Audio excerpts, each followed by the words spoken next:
An Iranian-American family from Orange County is breaking their silence tonight after a father and son were sentenced last month in a federal fraud scheme that they say was entrapment and a setup by the FBI. Our Blaise Gomez has that exclusive story tonight from Central Valley.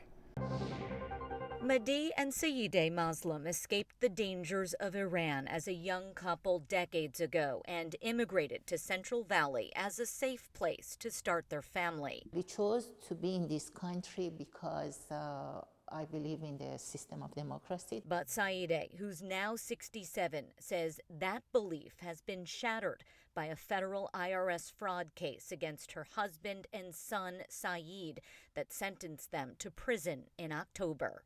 My assumption coming to this country, you are innocent till proven guilty. From day one, they called us criminal. Saeedeh's daughter lives in California and joined us by Zoom while we talked to her mom from their family's home that's now up for rent. Your dad and brother are accused of defrauding the government of $1 million in tax revenue.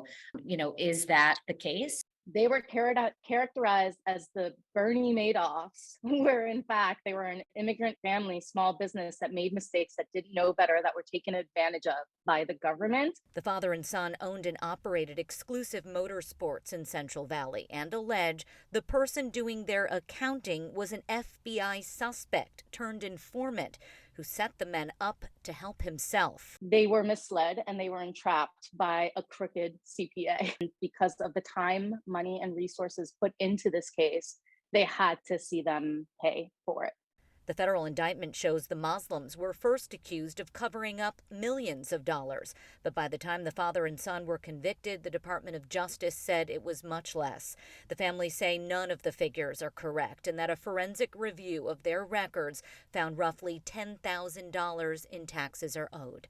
In the meantime, Saeed was sentenced to 8 years in prison and his dad 3 years behind bars. When they get out, they'll owe the government $3 million in restitution and fines. And with everything that's going on in the world, we need to point out these flaws and injustices because this is not a democracy. In Central Valley, Blaise Gomez, News 12.